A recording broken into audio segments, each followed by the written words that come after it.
into the Africa Continental Free Trade Agreement just to unlock the opportunities that are there for the African continent. Let's now give you that story that we had promised earlier on. So the Solicitor General, Kennedy Ogeto, says the Office of the Attorney General was not involved in negotiation of contracts between KPLC and independent power producers. Speaking on the inquiry into the various costs of purchasing power by the state entity, the chief legal advisor to the government said at least 5 contracts do not have exit clauses, and terminating will lead to a breach of contract.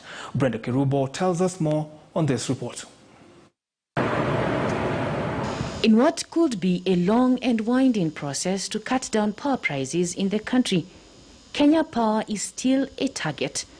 A total of 21 power purchase agreements have been signed, and the power distributors' electricity purchase costs standing at about 82.1 billion shillings. This accounts for over half of its operating costs. But some of the agreements indicate a power producer can get paid for any electricity produced but not used by Kenya Power due to excess production. This inquiry sought answers as to how the agreements were negotiated. I do not understand maybe why it has never come to their mind, maybe to want to know why are these people or these companies really given a lot of protection in terms of how the PPAs have been related. We were also concerned that this process was going on. Contracts are being signed without our involvement. And we have expressed that in a letter which we have exhibited here. We even went ahead and appointed officers to assist in the process. And that offer was not taken up. I mean, what else would the Office of the Attorney General do? It would appear to me that you didn't look at the thin lines that exist in contractual obligations on part of KPLC. But more importantly, if you look at Rabai Power, you look at thermal power in Thika, even without uptake, KPLC is paying them for nothing. There is no uptake of electricity. The legal opinion is limited to the procedural aspects of this contract.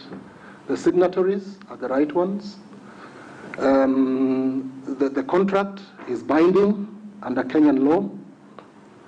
Number 3, the obligations will be respected by government.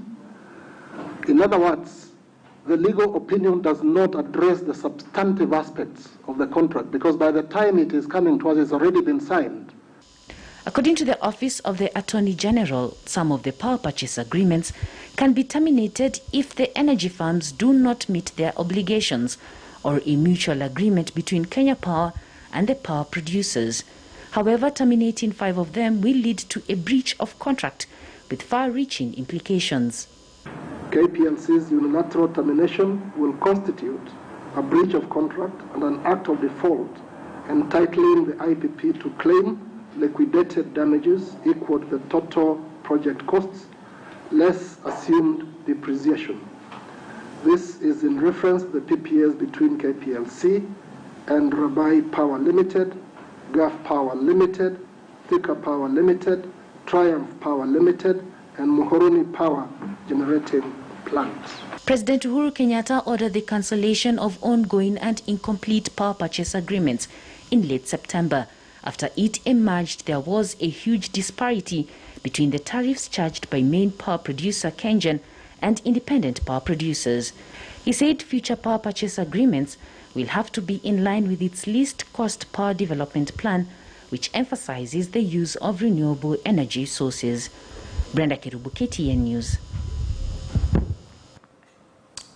Very well, let's take you across borders. So as the US and its partners warn that time is running out for the new nuclear deal with Iran, Israeli officials and analysts warn Tehran is very close to becoming a threshold nuclear power.